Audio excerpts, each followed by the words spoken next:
kelancaran kegiatan webinar dengan menjaga tata krama dalam berforum demi kenyamanan bersama. Tentu bagi yang ingin mendapatkan e-sertifikat, mohon diwajibkan agar menyesuaikan nama profil sesuai dengan nama yang diisi pada daftar hadir peserta, karena ini akan membantu teman-teman dari Logov untuk mendeteksi mana yang sesuai dengan kriteria yang bisa kami kasihkan e-sertifikat. Selanjutnya, sebelum webinar dimulai, fitur mikrofon peserta akan dibuka. Meskipun demikian, mohon agar digunakan seperlunya dan tanpa adanya background. Setelah webinar berlangsung, tentu untuk menjaga kelancaran webinar, fitur mikrofon peserta akan kami kunci dalam posisi mute, kecuali tentu untuk fasilitator. Daftar hadir peserta akan dibagikan beberapa kali. Mungkin kami akan cukup lebih kurang dalam membagikan form presensi, karena ada beberapa masukan chatnya katanya cukup mengganggu ketika terlalu banyak. Dan akan dibagikan setelah webinar berlangsung. Dan tentu form daftar hadir atau presensi akan ditutup setelah webinar telah berlangsung setidaknya selama 1 jam atau kita sudah memasuki sesi diskusi. Ketika penyaji menampilkan bahan presentasi, dimohon agar peserta kerjasamanya untuk tidak mencoret-coret atau bisa menjaga kebersihan layar dari coretan dalam bentuk apapun. Pertanyaan itu dapat disalurkan melalui website sli.do dengan memasukkan event code untuk saat ini, yaitu diskusi KCA Logov. Jadi diskusi KCA Logov sesuai dengan yang Bapak Ibu bisa lihat di screen-nya, atau melakukan raise hand jika ingin bertanya secara langsung. Pemberian sertifikat jika ada, tentu dalam sesi ini juga ada, hanya berlaku bagi peserta yang mengisi daftar kehadiran dan mengikuti webinar secara penuh, di mana panitia berhak untuk menentukan sepenuhnya pemberian sertifikat. Mungkin saya kasih gambaran sedikit saja kalau misalnya mau bertanya menggunakan Slido.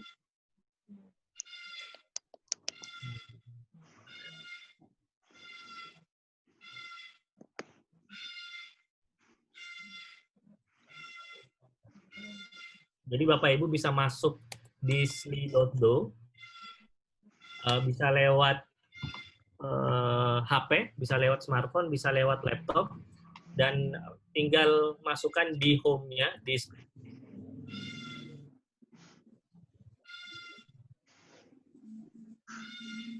tulis di sini.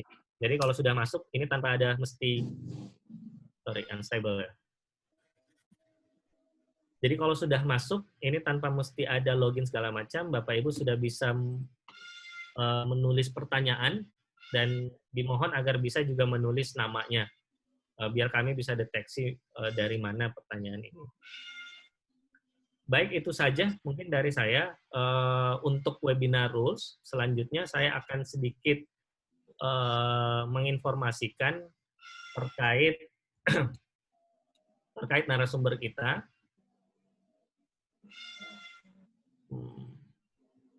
Oke.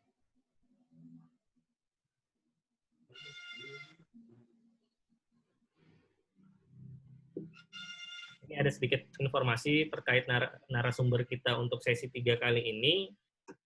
Beliau adalah Luxi Visita SMSC, merupakan dosen di FEBI Universitas Islam Negeri Wali Songo di Semarang sejak 2018 hingga saat ini, di mana beliau menempuh pendidikan formal untuk bachelor itu di Universitas Islam Indonesia di Yogyakarta, dan untuk program S2 atau master di Universitas Gadjah Mada. Ada 2 pengalaman publikasi yang di-mention di sini, yang mana tentu salah satunya bicara tentang apa yang akan kita diskusikan pada sesi kali ini, yaitu tentang qualitative comparative analysis. Ada beberapa pengalaman terkait riset dan grant penelitian, mulai dari 2011 sampai dengan 2019 saat ini. Mungkin itu saja. Kalau saya lihat para peserta latar belakangnya cukup bervariasi. Mungkin saya kasih notis saja sedikit bahwa diskusi ini teman-teman di Logov sangat semangat untuk hadirkan kemarin dalam rangka biar kita bisa saling berbagi lah, saling berbagi. Jadi besar harapan kami latar belakang yang berbeda, variasi latar belakang dari Bapak Ibu sekalian bisa cukup banyak berkontribusi untuk diskusi ini, untuk pengayaan diskusi ini sehingga kemudian kita bisa sebagai akademisi yang pasir itu teh ini di pasir goreng bisa saling berbagi pengetahuan. Baik, itu saja dari saya. Silahkan untuk presentasinya mungkin apakah saya sharekan atau nanti Luxi sendiri? Saya sendiri aja nggak apa-apa. Oh ya, oke. Waktu dan tempat dipersilahkan. Silakan. Ya, selamat sore Bapak dan Ibu sekalian. Mudah-mudahan kita selalu dalam kondisi yang baik ya dan sehat di masa yang memprihatinkan ini. Jadi kemarin saya diajak Logov untuk mengisi topik tentang comparative analysis gitu. Jadi memang ini berdasarkan pengalaman saya, penelitian yang saya lakukan di tahun 2016 ya, waktu itu. Dan setelah itu saya belum pakai lagi sampai sekarang. Nah ini memang karena ada agenda-agenda penelitian lain sehingga saya sempat meninggalkan gitu ya QCE sementara gitu. Padahal QCE saat ini sudah cukup direcognize sama banyak jurnal gitu. Ya nggak banyak, saya nggak tahu banyak atau nggak ya. Cuma ada beberapa jurnal di bidang saya, terutama bisnis internasional itu mulai ada call for paper yang metodenya QCE gitu. Yang terakhir di Journal of International Business Review kalau nggak salah ya. Nah itu mereka mulai call for paper penelitian-penelitian yang metodenya QCE. Nah mungkin langsung saya mulai saja ya. Ini share screen.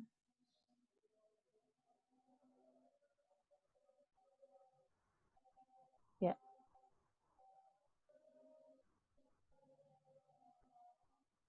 Oke.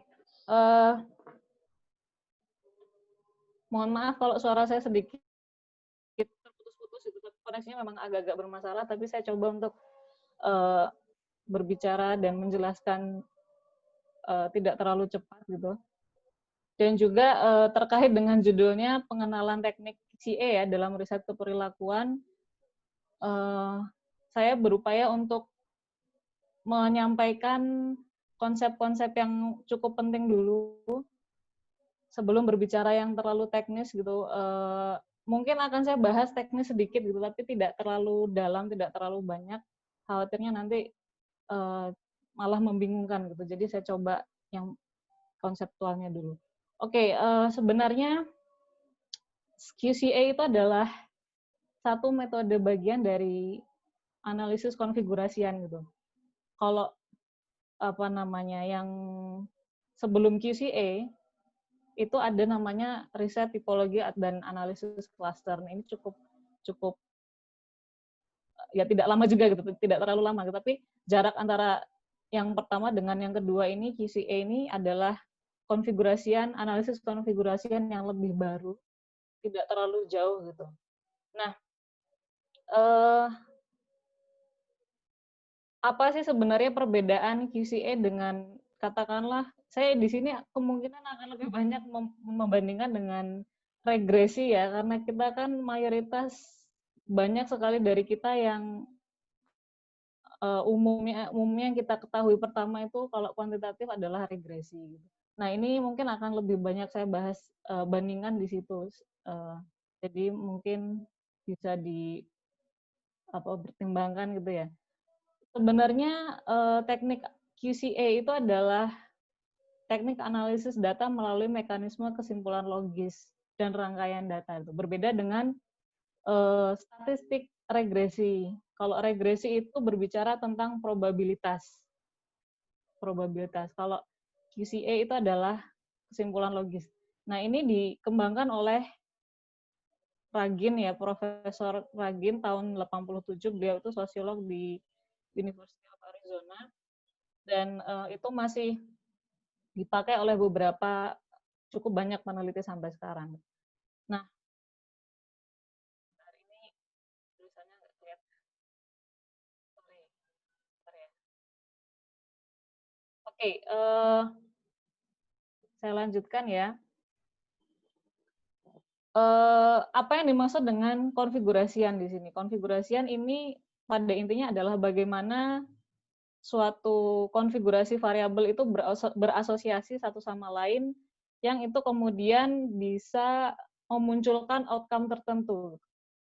Jadi bisa dikatakan sebetulnya tujuan utama dari analisis QCA itu adalah mengidentifikasi semua kondisi yang mencukupi atau sufficient gitu ya, bahasanya yang dibilang oleh QCA itu terhadap suatu keluaran.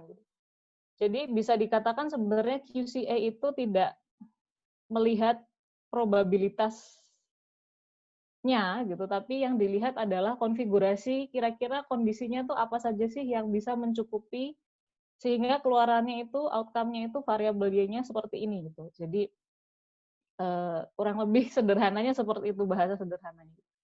Nah, gitu. Jadi QCA itu adalah fitur terbaik yang mengkombinasikan pendekatan berorientasi kasus atau depth analysis dan berorientasi variabel gitu. Tapi bukan berarti QCA itu gabungan dari kuantitatif dan kualitatif gitu ya. Dia beda, dia punya ciri sendiri, punya karakter sendiri gitu. Tapi dia bisa mengakomodasi orientasi kasus ini ya, dan orientasi variabel. Orientasi kasus mungkin kita lebih mengenalnya melalui penelitian kualitatif gitu ya. Sementara yang orientasi variabel itu kita umumnya mengenal dengan analisis-analisis yang kuantitatif gitu, pendekatan kuantitatif. Nah, ini QCA ada di garis yang berbeda, ada di kelompok yang berbeda dari kedua yang tadi. Nah, saya contohkan di sini misalnya ya, kalau kita regresi ya, kita lihat regresi biasa gitu. Ini contoh sederhana saja. Misalkan ada variabel outcome atau keluaran, yaitu keputusan, kita mau meneliti, mengkaji tentang keputusan seseorang untuk membeli suatu barang gitu. Biasanya yang regresi kan seperti ini ya, kemudian ada variabel P, misal X1, variabel X2, variabel X3, dan seterusnya gitu. Katakanlah misal promosi, review, ulasan, dan kemasan gitu. Yang kita biasanya lakukan kan kemudian kita mengkaji bagaimana promosi mempengaruhi keputusan, kemudian review, dan seterusnya gitu. Ini regresi yang sederhana gitu. Nah, kalau yang QCA dengan contoh yang sama gitu, kita mau mengkaji outcome-nya itu adalah keputusan untuk membeli barang gitu. Tapi alih-alih variabel independennya itu dikaji secara satu persatu gitu, ya tidak satu persatu juga alih-alih dikaji seperti itu gitu. Seperti yang tadi saya bilang, pengaruhnya langsung begitu dengan masing-masing gitu ya. Kalau QCA itu bisa atau memungkinkan peneliti untuk mengkaji konfigurasinya apa gitu. Setnya apa yang saya contohkan di sini, misal P tadi apa ya? P tadi P tadi adalah promosi misalnya. Jadi dia mengecek konfigurasinya apa saja, setnya apa saja gitu. Apakah promosi ditambah dengan review, bisa selain tambah juga bisa lagi dengan atau promosi ataukah review. Nah, itu nanti akan saya jelaskan lebih lanjut. Itu inferensi logisnya. Bisa dan, bisa atau, bahkan di sini yang saya tulis di sini, ini kursornya kelihatan nggak ya ini? Kursornya ya, kelihatan ya? Bahkan di sini ada tanda juga namanya negasi. Negasi itu ketidakhadiran atau absence gitu ya. Jadi kalau di sini ada P berarti dia ada promosi, tapi kalau dia negasi P berarti dia tidak ada promosi itu. Sederhananya seperti itu. Nah, ini garis besarnya sederhananya seperti itu QCA. Dan tidak harus selalu 3 variabel ini berkonfigurasi bersama-sama. Bisa jadi cuma 2 variabel gitu. Bisa jadi banyak sekali set kombinasi yang muncul di sini gitu. Nah, yang dimaksud dengan orientasi kasus yang dimaksudkan oleh Ragin itu adalah konfigurasian ini gitu. Jadi berbeda dengan regresi yang ya kita menguji promosi aja gitu. Kita menguji promosi terhadap keputusan membeli barang gitu. Tapi kita nggak tahu konfigurasinya apa gitu. Dan nanti akan saya jelaskan lebih lanjut perbedaan yang lain gitu. Kenapa kemudian orang-orang itu menggunakan QCA gitu ya? Yang pertama adalah alasan utamanya karena QCA ini bisa mengungkap pola yang mendukung hubungan kausal. Ya, sebenarnya regresi juga bisa gitu. Tapi yang dimaksud kausal di sini adalah kausal kompleks causality gitu. Nanti akan saya jelaskan lagi. Dan kemudian menurut Ragin sendiri mengklaim bahwa QCA ini adalah fitur terbaik yang mengkombinasikan pendekatan berorientasi kasus dan berorientasi variabel. Nah, yang ketiga, kenapa menggunakan menggunakan QCA, QCA ini bisa menggunakan sampel besar gitu. Partisipannya banyak, sampelnya besar gitu. Tapi justru desain awal originnya dari si QCA ini justru malah untuk sampel yang ukurannya kecil. Nah, tapi juga nanti tergantung dari jumlah kondisi kausalnya. Ya, saya lanjutkan ya. Kenapa alasan lain menggunakan QCA? Nah, ini tadi yang saya sebutkan, karena dia bisa mengkaji causal complexity. Nah, causal complexity ini agak sulit dikaji oleh metode regresi biasa. Contohnya, misal kita mau meneliti penyebab demonstrasi buruh gitu ya. Nah, misalkan di sini, kalau yang kita lihat di layar sini ya, misalkan ada 4 faktor gitu ya, 4 variabel yang diperkirakan setelah kita kaji literaturnya, ada 4 variabel yang akan berpengaruh gitu, sekiranya berpengaruh terhadap protes buruh itu tadi ya. Nah, ini mungkin kalau dalam QCA, perspektif QCA, 4 faktor ini itu semua punya andil gitu. Jadi misalkan yang pertama gitu ya, possible findings-nya bisa jadi teknologi itu berpengaruh terhadap munculnya demo buruh gitu. Kemunculan teknologi yang baru. Atau bisa jadi teknologi dan upah gitu mungkin. Kalau di sini wage di sini dimaknai sebagai stagnant wage in time of high inflation. Jadi upahnya tidak ada peningkatan, tidak ada penambahan. Bahkan ketika inflasinya sedang tinggi. Itu bisa berpengaruh juga terhadap demo. Dan seterusnya sampai yang keempat. Kalau di sini tanda titik ini adalah dalam analisis QCA itu logika dan, sementara yang tambah itu biasanya adalah atau. Nah, kalau Anda perhatikan, yang nomor 1 misalnya, dalam kondisi ini teknologi itu necessary dan sufficient. Ya karena dia satu-satunya ya. Teknologi itu variabel satu-satunya di nomor 1. Dia teknologi itu variabel yang dibutuhkan dan juga mencukupi.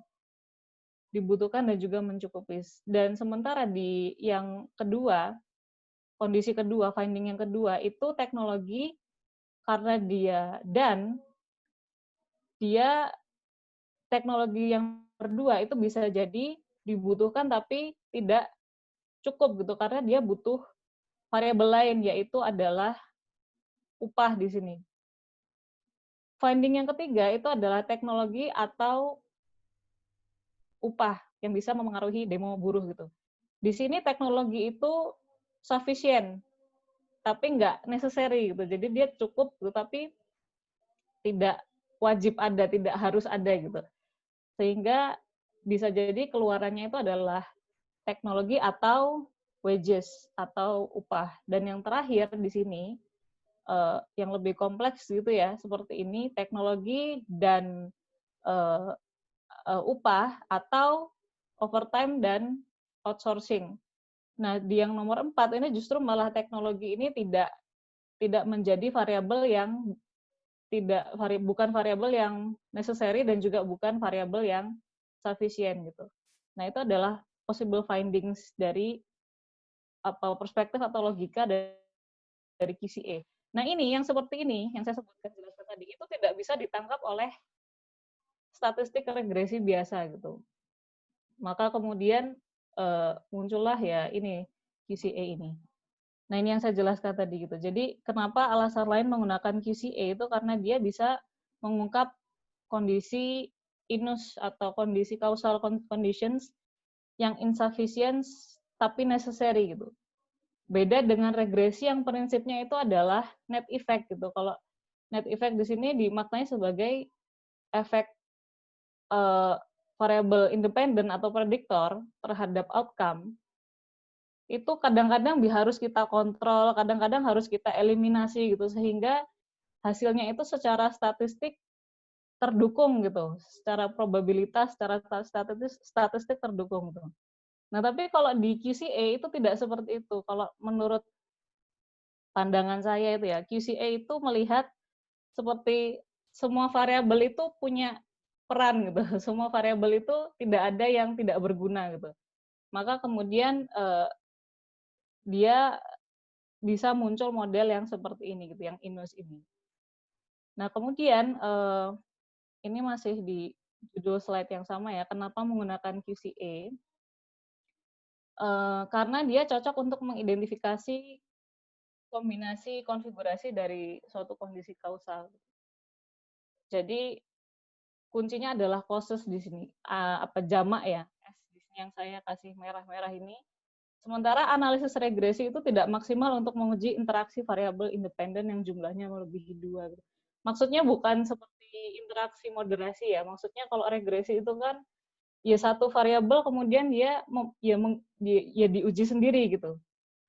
Variabel promosi misal diuji terhadap outcome ya, paling dia diuji simultan saja, apakah ketika diuji bersama, ketika ada barengan dengan variabel lain efeknya seperti apa gitu. Nah, itu sebenarnya di regresi ada yang bisa menguji interaksi variabel independen, tapi jumlahnya tidak bisa banyak gitu. Tidak bisa melebihi 2 gitu. Sementara kalau QCA itu bisa gitu. Jadi promosi itu sebenarnya apa gitu, konfigurasi barengannya tuh apa, setnya tuh apa. Sehingga dia bisa mempengaruhi keputusan untuk membeli suatu barang. Nah, kemudian nah ini yang unik yang lain, bukan unik ya, yang menurut saya menarik juga dari QCA itu adalah karena QCA itu bisa memberikan solusi untuk fenomena kausal asimetris terkait kehadiran atau presence dan ketidakhadiran atau absence dari suatu keluaran gitu. Ini nanti saya akan jelaskan dengan ilustrasi di bagian agak bawah. Jadi tapi pada intinya adalah kadang-kadang itu yang kita teliti, misalnya kita mau meneliti demo buruh tadi itu ya, kita ketemu nih variabel ABCD. Nah, ternyata memang variabel ABCD ini yang berpengaruh terhadap adanya demo buruh gitu. Tapi bagaimana dengan kalau outcome-nya kan tadi apa yang sangat mempengaruhi demo buruh itu sangat masif gitu. Jadi banyak gitu misal. Gimana kalau outcome-nya kita balik gitu? Gimana kalau sama sekali tidak ada buruh di negara tidak sama sekali tidak ada demo buruh di negara lain gitu. Padahal mereka kondisi dan situasinya sama gitu. Nah, nanti sudah pasti faktor yang mempengaruhi itu bisa jadi di sini berbeda gitu. Jadi bukan berarti kemudian karena faktor ABCD tadi mempengaruhi demo buruh, bukan berarti kemudian ketika outcome-nya kita balik, maka variabelnya variabel independennya itu kebalikannya persis dari variabel yang pertama tadi, negasi A, negasi B, negasi C gitu. Jadi belum tentu seperti itu. Bisa jadi kombinasi yang lain gitu. Nah, jadi ini juga tidak ditangkap oleh statistik regresi biasa gitu. Nah, ada beberapa elemen mendasar. Ini ya prinsip atau elemen mendasar dari pendekatan konfigurasian atau QCA ini, salah satunya QCA. Nah, yang pertama adalah conjunctural causation gitu. Yang tadi saya jelaskan ya, suatu efek itu bergantung pada suatu kombinasi penyebab, combination of causes. Kemudian equifinality. Jadi di suatu sistem berdasarkan prinsip ini gitu, di suatu sistem, di suatu penelitian, kalau di sini dibahasakan a given end state can be reached by many potential means gitu. Jadi seperti a goal can be reached by many ways. Suatu outcome itu bisa dicapai oleh banyak sekali kombinasi gitu. Misalkan kita mengkaji literatur outcome demo buruh itu tadi ya, ada variabel dari A sampai Z gitu. Nah itu banyak sekali kombinasinya gitu.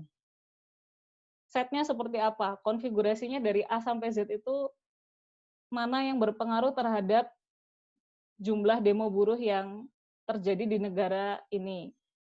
Mana kombinasi atau set konfigurasi yang bertanggung jawab terhadap demo buruh yang sedikit, lebih sedikit misal, atau sangat bahkan malah tidak ada gitu di negara lain. Jadi seperti itu. Kemudian elemen yang lain, causal asimetri, ini nanti jelaskan di slide setelah ini. Nah ini ya. Jadi misalkan apa yang dimaksud dengan asymmetrical causation? Contohnya misal kita mau meneliti faktor apa yang membuat suatu perusahaan itu bisa atau mau invest di China misal, di suatu negara gitu ya. Setelah kita kajian literatur, ketemulah kita beberapa faktor ini, potensi pasar yang besar. Kemudian pendapatan dalam negeri berkurang. Kemudian yang ketiga, hambatan perdagangan atau trade barriers. Nah, apa yang dimaksud dengan asymmetrical causation itu adalah ketika tadinya kita mau mencari faktor yang mempengaruhi suatu perusahaan invest di China, kita kemudian tadi yang saya jelaskan, kalau kita balik gimana? Kalau misal kita mau cari faktor yang menyebabkan suatu perusahaan itu tidak mau jadi invest di China itu bagaimana gitu. Nah, ini tidak selalu kemudian faktor atau variabel independennya itu adalah kemudian potensi pasar yang kecil, pendapatan dalam negeri meningkat, hambatan perdagangan rendah. Jadi bukan kemudian otomatis kebalikannya dari yang sebelumnya tadi gitu. Nah, ini adalah asymmetrical causation. Ini tidak bisa ditangkap oleh regresi yang sudah ditangkap oleh analisis regresi dan bisa ditangkap oleh QCA. Nah, alasan yang terakhir, ini kayaknya terakhir kalau nggak salah, saya agak lupa sih. Kenapa menggunakan QCA itu di QCA tidak ada variabel bias yang dihilangkan karena metodenya memang berbeda ya dengan statistik ya. Kalau di statistik probability, kita berbicara probability, umum dilakukan variabel bias itu dihilangkan. Variabel-variabel itu kita umum lah mendelete variabel gitu. Nah, ini tidak perlu gitu, tidak perlu ada praktek seperti ini di QCA gitu. Yang dilakukan di regresi itu tadi, mendelete variabel-variabel itu, variabel bias itu bisa mengurangi explanatory power gitu. Makanya kemudian yang tadi saya bilang gitu, kalau di QCA itu tidak ada variabel yang nggak penting gitu. Kalau menurut statistik dia tidak signifikan gitu. Tapi apa maknanya di balik itu kan regresi tidak bisa menjelaskan gitu. Makna yang lebih lanjut itu seperti apa? Nah, kalau di QCA tidak ada gitu, tidak perlu dihilang-hilangkan. Nah, keterbatasannya sekarang tadi kan sudah eh, saya jelaskan sedikit ya, apa namanya, kelebihan atau kenapa kemudian pakai QCA daripada analisis yang lain. Keterbatasannya itu yang pertama, kalibrasi yang tidak tepat bisa mengurangi validitas hasilnya. Nanti akan saya jelaskan kalibrasi yang dimaksud di sini apa gitu. Jadi ya ini sebenarnya bagian dari validity dan reliability dari QCA gitu. Jadi kalau kita tidak tepat gitu ketika mengkalibrasi, nanti validitasnya jadi berkurang. Nah kemudian QCA ini menguji kecukupan, sufficiency gitu. Jadi bukan menguji kemestian. Beda dengan regresi ya, yang dia justru kebalikannya gitu. Dia menguji kemestian, yang kecukupan kalau nggak necessity, nggak memenuhi syarat, dia dibuang tadi, tidak signifikan gitu, menjadi tidak signifikan. Nah kemudian keterbatasan yang lain dari QCA itu, hasil dari QCA itu menjadi kompleks ketika kondisi kausalnya atau variabel independennya itu meningkat. Jadi semakin banyak apa namanya variabel independennya, nanti outcome-nya itu, kombinasi outcome-nya menjadi semakin banyak gitu, sehingga agak sulit nanti untuk diinterpretasikan. Kalau regresi kan tidak gitu. Regresi hanya ada sedikit kesimpulan gitu, hanya ada sedikit data yang harus diinterpretasikan. Nah kemudian keterbatasan yang lain dari QCA itu adalah QCA ini bukan teknik statistik yang digunakan untuk menguji hipotesis dalam setting sample to population gitu. Nah ini yang kekurangan yang apa ya, mungkin cukup disayangkan ya sebagai metode alternatif selain dari regresi gitu. Tapi saya pikir nggak masalah gitu, karena kadang-kadang penelitian pun kita nggak apa ya, tidak mau menggeneralisir, kita tidak perlu sample to population gitu. Nah kemudian keterbatasan yang terakhir itu adalah sebenarnya bukan keterbatasan sih, ini lebih karena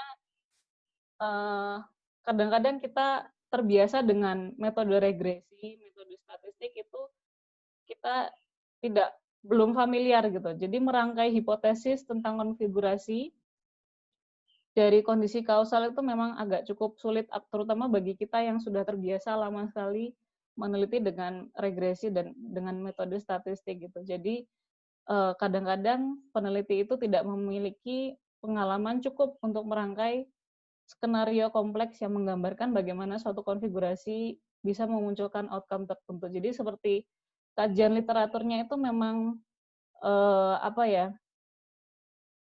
perlu lebih detail ya. Kenapa kemudian kombinasinya adalah seperti itu gitu. Kenapa faktor independennya adalah itu gitu dan seterusnya. Nah ini contoh dari satu penelitian QCA. Dia ini mengkaji internasionalisasi UMKM gitu. Kalau Anda lihat di sini yang sebelah kanan ini ya, ini bentuk hipotesisnya seperti ini, propositionnya gitu. Contohnya ya, tapi tidak selalu seperti ini gitu. Jadi memang sedikit berbeda, bunyinya itu berbeda dengan hipotesis regresi biasanya gitu. Kalau kita kan terdukung atau tidak terdukung gitu, yang mempengaruhi atau tidak gitu dan seterusnya. Kalau di sini, kalau Anda lihat di sini misalnya IgM and CGM attributes combine to form alternative internationalization behavior solutions. Jadi variabel A dan variabel B bersama-sama gitu, combine gitu ya, dalam suatu konfigurasi membentuk internationalization behavior solution, contohnya seperti itu. Ini modelnya yang sebelah kiri.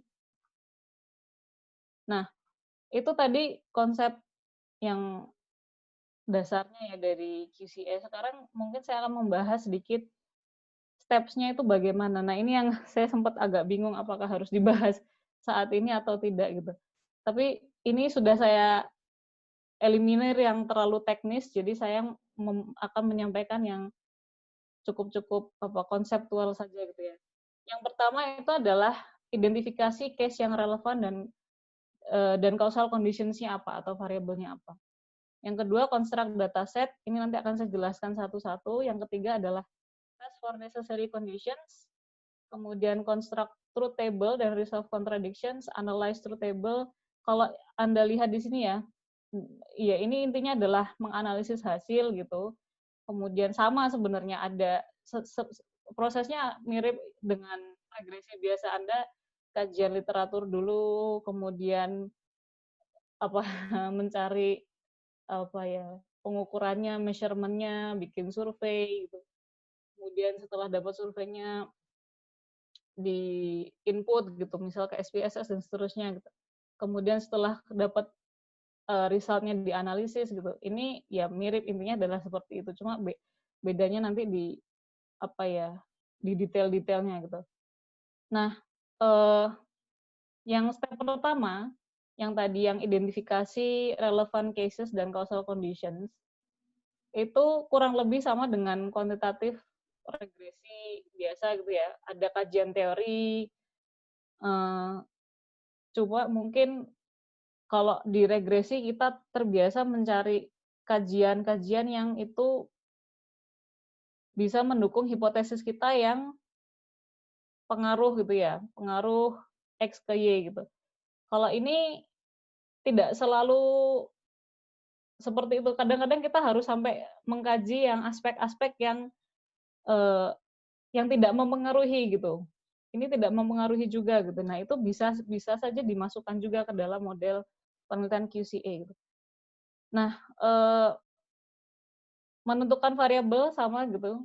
Variabelnya apa yang akan kita pakai mendesain survei. Nah, ini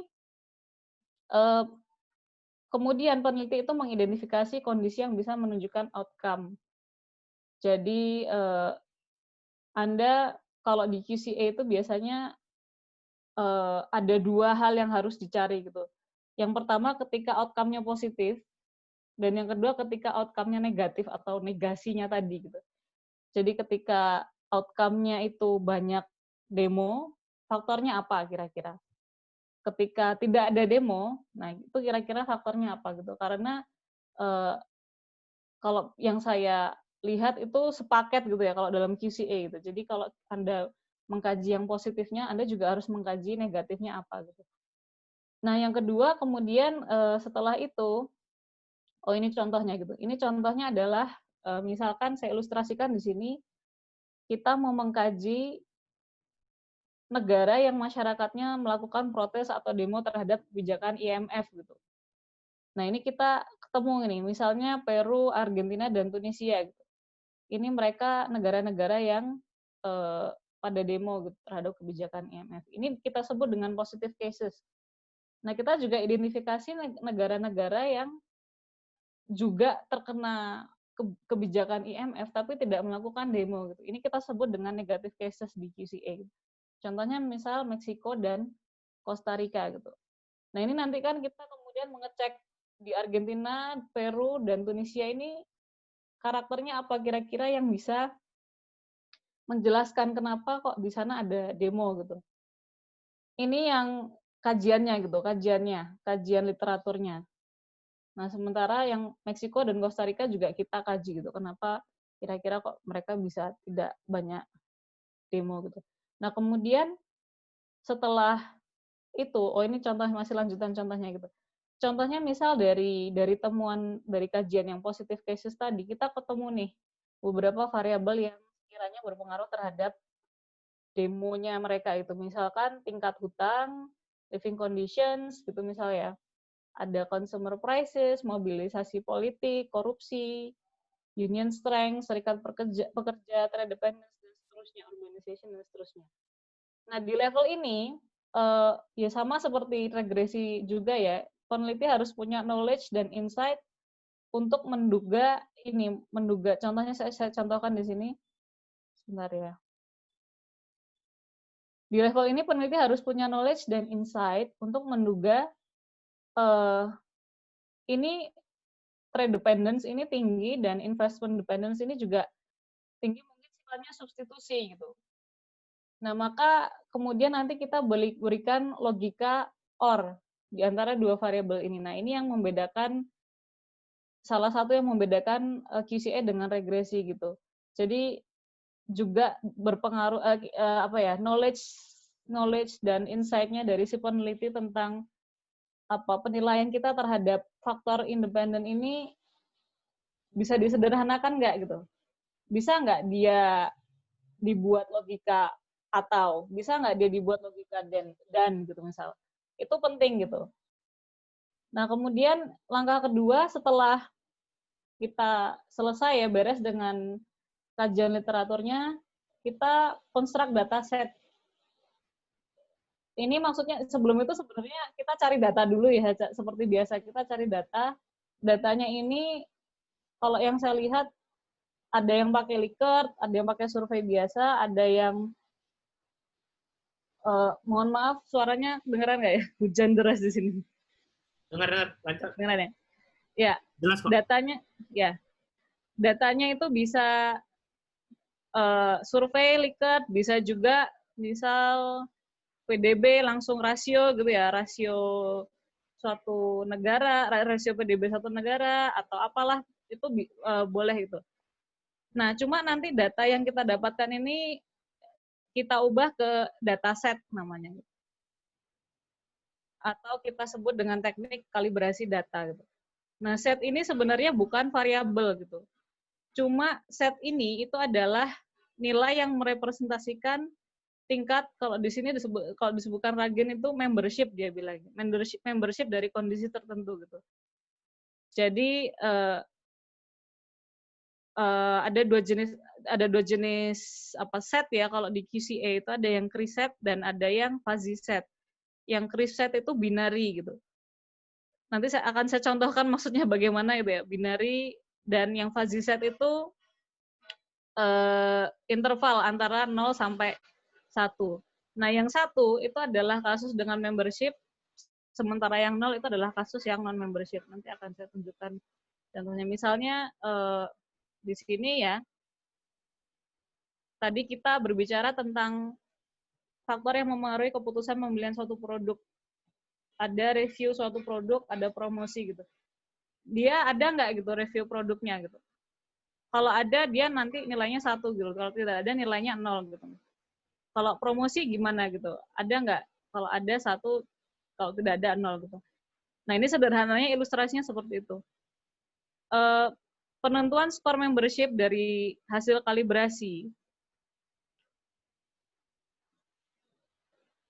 Hasil kalibrasi dari variabel awal menjadi skor Chreps atau fuzzy itu bukan probabilitas gitu, tapi transformasi dari skala ordinal atau interval menjadi degree of membership. Ada hitungannya, ada formulanya tuh ada, saya berikan ke panitia ya dalam bentuk Excel gitu, tapi nggak tahu nanti bisa dicek atau enggak, ini nanti kalau misalnya cukup waktunya akan saya tunjukkan gitu contoh ilustrasinya. Nah, ini tadi yang saya jelaskan ya, ada Chreset dan ada fuzzy set. Yang Chreset itu 1 dan 0 binary, sementara yang fuzzy set itu interval antara 0 sampai 1. Dimana kalau yang more in itu lebih menuju ke 1, sementara yang more out itu lebih dekat ke 0. Nah, ini adalah contoh tampilan set QCA gitu. Jadi yang Anda lihat kolom di sebelah kiri itu case ID, ini maksudnya negara ya. Misal ada negara A, B, C, D, dan seterusnya sampai Z. Mobilisasi masa demonya, prior mob, severe austerity, ini salah satu variabel independennya. Kemudian GovCore itu kayaknya corruption gitu ya. Price rise, protes. Oh, ini bukan protes tapi mobilisasi politik kalau nggak salah tadi ya, prior mob tadi. Nah, ini kemudian ini bisa membentang sampai kolomnya itu bisa membentang sampai ke kanan gitu ya, tergantung dari seberapa banyak variabel kita gitu. Dimana di sini kalau di sini 0 itu menunjukkan tidak ada gitu ya, absence, kemudian kalau 1 ini presence. Ini kalau Chreset. Ini ilustrasi yang Chreset. Nah, kalau yang fuzzy itu kurang lebih seperti ini. Jadi yang ini saya ambil contoh saja dari suatu penelitian QCA ya dengan fuzzy set. Yang Anda lihat sebelah kiri ini adalah survei Likert-nya. Nah, yang sebelah kanan ini adalah setnya setelah ditransformasi gitu. Yang K1 sampai 36 dan seterusnya ini adalah jumlah responden gitu. Ego, val, STR, stack dan seterusnya ini adalah variabelnya gitu. Variabel independennya atau conditionsnya. Nah, ini bagaimana kita mentransformasi skala interval ke fuzzy set. Ini teknis banget ya. Mungkin saya sebutkan sekilas saja, nanti kalau ini saya tunjukkan. Idealnya kalibrasi degree of membership itu bergantung pada pengetahuan teoritis dan peneliti. Maksudnya begini, hitungannya ada gitu, formulasinya ada, tapi pembaginya sejauh apa kita melihat satu kondisi itu in dan sejauh apa kita melihat kondisi itu out, itu tergantung dari pengetahuan teoritis kita gitu, peneliti kita menilainya bagaimana gitu. Kok responden A bisa dinilai dia tidak ada promosi. Nah, itu bergantung pada kita sendiri gitu. Stepnya kurang lebih seperti ini mudahnya ya. Ada raw data, kemudian ditentukan crossover-nya, batasnya tadi yang saya sebutkan tergantung kita gitu ya. Kemudian baru dihitung kalibrasinya secara manual gitu, ada perhitungannya. Nah, setelah kita punya setnya, sudah siap di run ini datanya untuk dianalisis. Nah, ini kemudian kita melakukan suatu tes uji gitu yang dibutuhkan untuk menguji necessary conditions. Nah, ruh dari QCA itu adalah ada di sini yang disebut dengan truth table analysis. Kita mencari kombinasi kausal yang sufficient, yang cukup untuk outcome. Tidak selalu necessary gitu, tapi kombinasi kausal yang ya sufficient betul untuk outcome. Nah, setelah kita dapat truth table analysis, nanti akan saya tunjukkan juga truth table analysisnya seperti apa. Kita mengkonstruk dan meresolve kontradiksi. Yang saya sebutkan tadi dalam truth table, dalam QCA, semua kasus kombinasi yang logically possible itu semua dipertimbangkan. Jadi tidak ada yang dibuang variabelnya gitu, semuanya dipertimbangkan. Nah, kemudian step selanjutnya adalah menganalisis truth table. Tujuan utamanya adalah mencari mana kombinasi yang spesifik untuk outcome tertentu. Dan yang keenam, ini mendekati akhir ya, setelah itu kita mengevaluasi hasilnya gitu. Setelah keluar kombinasinya, ini tugas peneliti untuk menilai, ini kombinasinya masuk akal nggak gitu. Apa makna causal mekanismenya gitu, bagaimana temuan itu berkaitan dengan teori atau framework yang sudah ada gitu. Sesuai nggak atau justru malah men-challenge teori yang sudah ada gitu.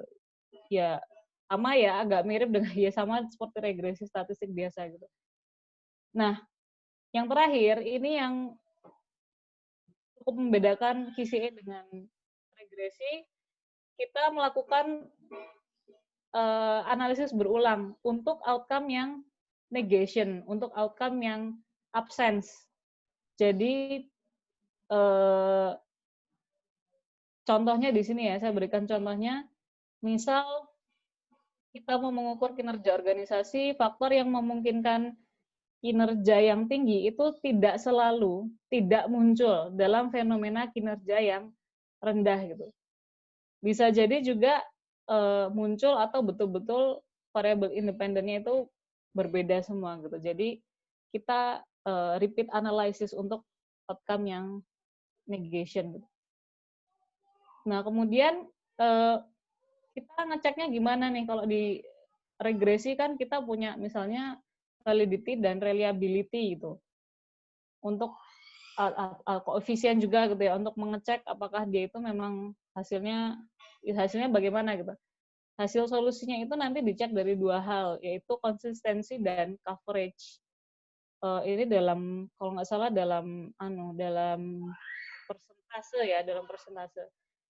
Nah, setelah menghitung skor konsistensi, nanti peneliti memutuskan kombinasi mana yang menyimpulkan solusi akhir gitu. ini teknis ya, peneliti biasanya kemudian memilih cut off consistency value gitu. Biasanya 0,8 atau lebih. Nah, ini yang kemudian jadi titik dari reliability dan validity itu tadi gitu. Jadi dia kalau yang tidak memenuhi nilai itu ya kemudian kombinasinya tidak lolos gitu.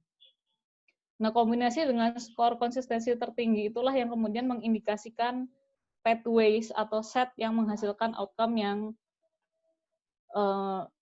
paling memungkinkan dengan model penelitian kita gitu. Nah, ini contoh truth table dari Kriset. Ini pakai contoh yang itu tadi ya, demo buruh tadi itu ya. Jadi ada prior mobilization, severe austerity, government corruption, rapid price rise, not repressive government, jadi government-nya tidak opresif gitu ya, tidak represif. Kemudian ini outcome-nya, cases with protest dan cases without protest gitu. Jadi ada yang dengan protes, dan ada juga yang tanpa protes. Ini konsistensinya yang paling kanan adalah konsistensi.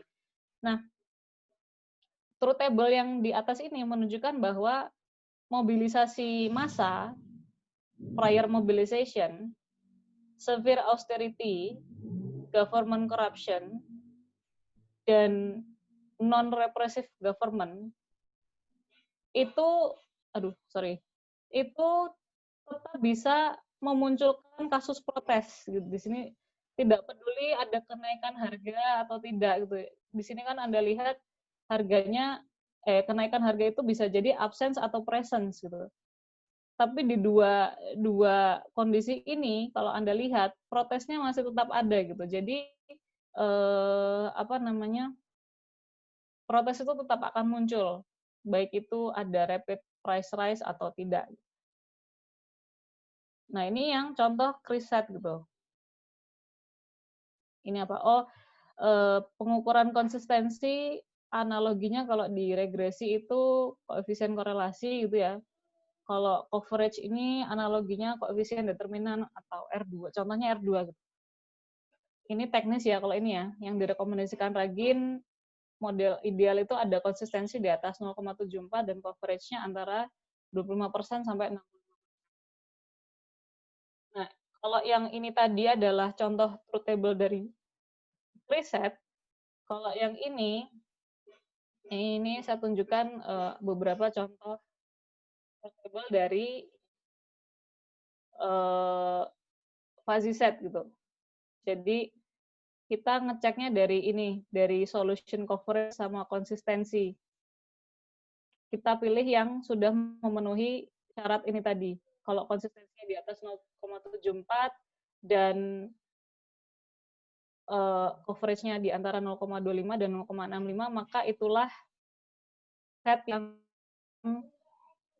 memunculkan outcome yang kita harapkan itu tadi. Nah, kemudian ini udah slide terakhir ini. Ini contoh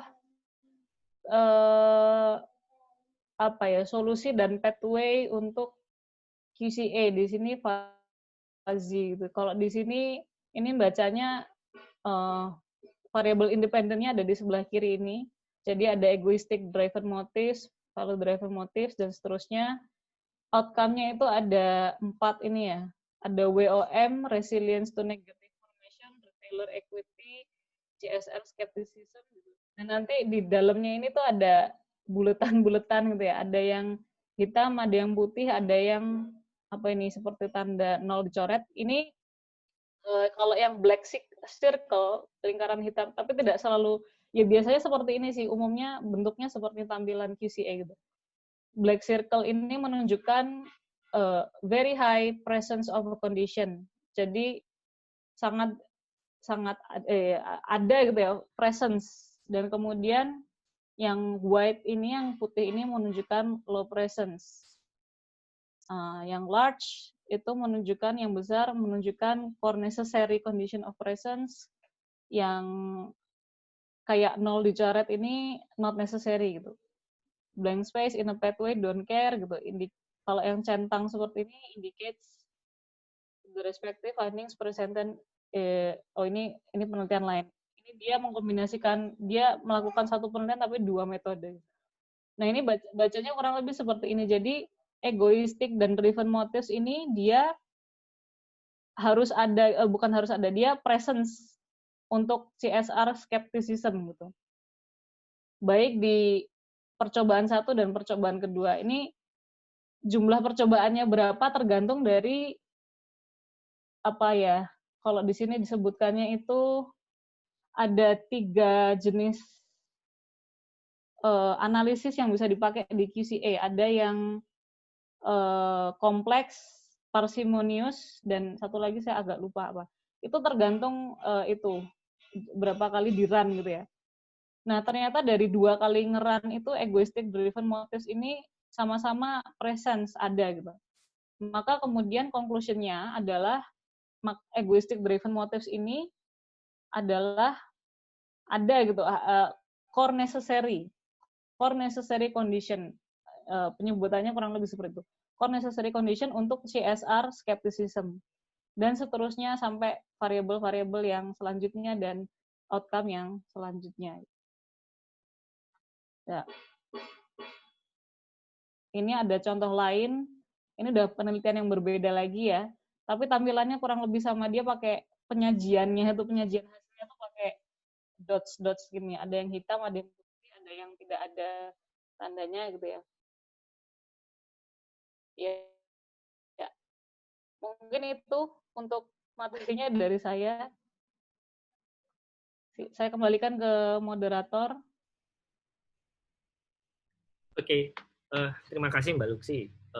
Itu sedikit pemaparan. Mungkin untuk merangsang ini saja, untuk merangsang diskusi saja, saya sedikit meng-highlight apa yang disampaikan sama Mbak Lucy. Memang yang menarik, kalau kita bicara tentang qualitative comparative analysis, kita tidak berbicara tentang ada satu variabel tunggal, misalnya itu menjadi prediktor atau misalnya antecedent dari variabel dependent. Tapi kemudian kita lebih pada melihat ada konfigurasi. Jadi kalau kita bicara tentang KCI, sebenarnya penelitiannya lebih banyak tentang melihat konfigurasi variabel dalam membentuk spesifik outcome. Nah, itu kemudian yang menjadi menarik sebenarnya. Terus poin kedua yang saya bisa tangkap dari pemaparan tadi, kalau KCA itu dia pendekatannya bukan statistik, bukan probability. Karena setahu saya juga memang, saya juga pernah sedikit mengkaji tentang KCA ini, juga diajarin sama Mbak Lucy waktu itu. Jadi ada beberapa pendekatan yang menarik menurut saya, misalnya dia tidak menggunakan pendekatan statistik atau probabilitas, tapi dia pendekatannya matematis. Jadi hubungan kausal yang dilihat misalnya dalam KCA itu tidak melihat hubungan, mungkin bisa dikoreksi kalau saya salah, hubungan kausal yang dilihat dari logika angka, logika matematika yang ada di variabel yang kita gunakan. Jadi dia menggunakan logic relation.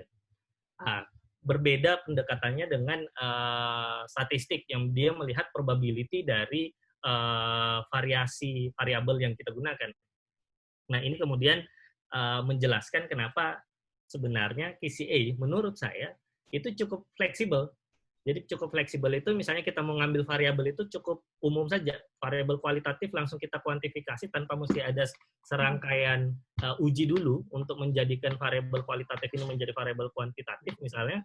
Itu tidak mekanisme metodologinya tidak terlalu rumit kalau di KCA. Nah, ini bisa menjadi masukan buat kita biar semakin kaya dalam melakukan penelitian. Sehingga kami dari Logov tertarik juga untuk mengangkat di salah satu seri metodologi ini berbicara tentang qualitative comparative analysis. Mungkin, bisa gantian share screen-nya? Oh ya, sorry. Di stop ya. Oke, mungkin saya ke Slido. Mungkin sebelum saya ke Slido, tadi saya sempat lihat Pak Gede Utama ya. Gede Satya Utama. Monggo Pak, dari tadi mau bertanya di awal tadi. Silakan, Pak. Baik, terima kasih Pak Afif, Bu Luksi. Ya. Materinya bagus sekali. Artinya saya ini memang baru tahu ya kalau ternyata teknik-teknik analisis dalam dunia riset itu bermacam-macam. Kemudian untuk yang kualitatif komparatif analisis ini, mungkin pertama kali ketika saya mengamati dari Ibu presentasi dari awal sampai akhir, sebenarnya pertanyaan saya ini yang pertama itu tadi Pak Afif sudah bilang ini bukan statistik, ya, statistik. Nah, sebenarnya filosofi saya pertanyaan saya dari awal dulu, filosofinya kualitatif komparatif analisis ini sebenarnya dia itu awalnya itu alirannya itu positivistis atau non positivistis awalnya itu dulu. Kemudian berikutnya mungkin tadi Bu Luksi sudah menyampaikan Ragin ya, bukunya Ragin, mungkin nanti bisa di-share Bu, di chat box, Ragin, kemudian judul, mungkin ada juga model-model riset ya yang berbasis keperilakuan tentang QCA ini. Karena kalau tadi Ibu lihat, tambahan juga, tadi Ibu bilang kalau keterbatasannya itu adalah kita sulit menginterpretasi ketika memunculkan variabel-variabel yang banyak itu ya. Justru kalau saya melihat, misal saya ini alirannya non-positivistis ya Bu ya, jadi sama kalau, Pak, saya juga. Ya, jadi kalau ya justru malah tadi Ibu bilang kalau mungkin Ragin juga mengatakan bahwa ketika variabel itu muncul banyak sulit menginterpretasi. Tapi kalau saya sendiri justru variabel itu muncul banyak, justru kita lebih kaya informasi, kita bisa memberikan bagaimana hubungan tadi yang dikatakan kalau kuantitatif hubungan variabel eksplanatorinya itu akan semakin menjadi jelas. Nah, kemudian saya juga berpikir apa mungkin ini kualitatif komparatif analisis ini bisa digabungkan dengan model analisis yang lain, Bu. Jadi kalau tadi contohnya kan proposisi studi kasus, ya. Misalkan saya mau coba mungkin untuk analisisnya saja saya gunakan yang QCA, tapi secara keseluruhannya itu adalah riset kualitatif, betul-betul riset kualitatif. Begitu, Bu. Kemudian yang terakhir tadi mungkin softwarenya ya, Bu ya. Ini softwarenya bagaimana? Oh ya, softwarenya lupa ya. Saya sebutkan ya tadi. Oke, baik. Terima kasih Bu Luksi. Terima kasih. Ya, Pak Igede ya tadi ya. Ya. Mungkin langsung aja kali ya dijawab dulu. Cukup banyak. Pertanyaannya tadi saya agak lupa tadi. Pertanyaan yang pertama tadi mungkin saya jawab dari yang paling akhir dulu ya. Boleh. Nama softwarenya itu yang sekarang baru ada untuk QCA itu adalah FS QCA. FS-nya kecil, QCA-nya besar gitu. Nah, itu software yang dikembangkan kalau nggak salah oleh Ragin sendiri gitu. Dan yang paling mutakhir itu versi 2,5. Saya dulu juga itu dapatnya gratis, itu di-download di Google, di search di Google itu ada, Pak, mudah-mudahan. Nah, kemudian pertanyaan yang sebelumnya, kalau mau mengkombinasikan, boleh nggak dengan analisis teknik atau pendekatan lain gitu? Sebenarnya kalau yang disebutkan ilustrasi tadi itu boleh gitu, Pak. Jadi Bapak kita mau mulai dengan kualitatif dulu. Kita mungkin dari data mendalam gitu ya, dari wawancara, dari FGD dan seterusnya. Kemudian dari situ kita memetakan, oh ini seperti ini gitu. Itu bisa Pak pakai QCA gitu. Tapi jangan lupa ini tetap harus di-confirm juga oleh teori yang ada sebelumnya gitu. Tapi kalau misalnya mengkombinasikan QCA dengan metode lain, misal regresi gitu ya, itu yang saya kurang yakin bisa atau tidak. Yang bukan kebanyakan, beberapa penelitian tentang QCA yang saya pernah baca, itu dia bukan mengkombinasikan, tapi dia membandingkan saja gitu.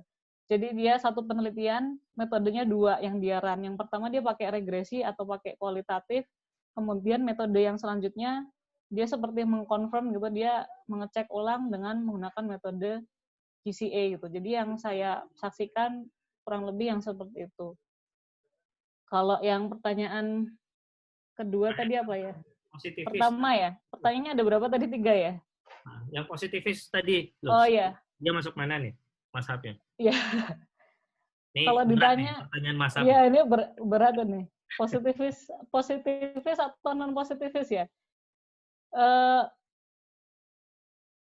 kalau menurut saya begini, kalau saya memandang positivis itu lebih ke apa ya, suatu hal yang bisa ya kan dimulai dari teori yang sudah matang gitu ya. Kemudian dari teori itu kita kembangkan suatu model, kita kaji secara empiris, kemudian dari kajian itu kita generalisir gitu.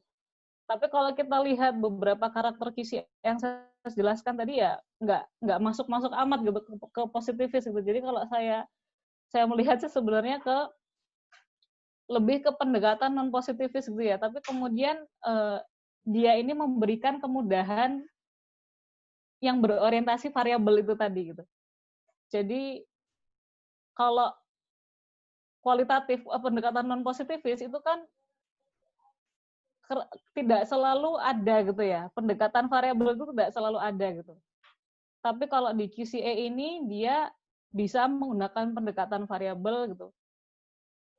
Tapi juga di sisi lain tidak serigid positivis yang ya rigid gitu ya. Tidak serigid positivis yang rigid gitu. Jadi kalau saya memandangnya sih lebih seperti itu gitu. Kira-kira gimana, bisa perlu dikoreksi nggak nih kira-kira? Ada koreksi mungkin dari kalau Bang Afif sendiri gimana Bang? Ada feedback lagi? Mungkin ya sekalian karena ini mungkin saya lupa infokan. Ini kita sifatnya diskusi lepas saja. Jadi silakan Bapak Ibu yang mau ngasih input tambahan misalnya atau mau memperkaya. Apalagi kan kita ini bicara tentang metodologi. Saya kalau saya bicara metodologi, saya selalu bilang nggak ada pakemnya. Semua bisa benar, semua bisa salah. Semua tidak sepenuhnya benar dan semua tidak sepenuhnya salah. Itu kemudian menjadi basis kalau kita bicara tentang metodologi. Maka kemudian sangat diharapkan, apalagi tadi saya lihat latar belakang yang ikut peserta ini cukup bervariasi, bahkan sampai ke Papua. Saya lihat ada dari Papua, teman-teman dari Papua. Mungkin bisa sharing atau bisa memperkaya diskusi kita. Monggo, Pak Gede ada feedback atau gimana sebelum kita lanjut atau ada yang lain?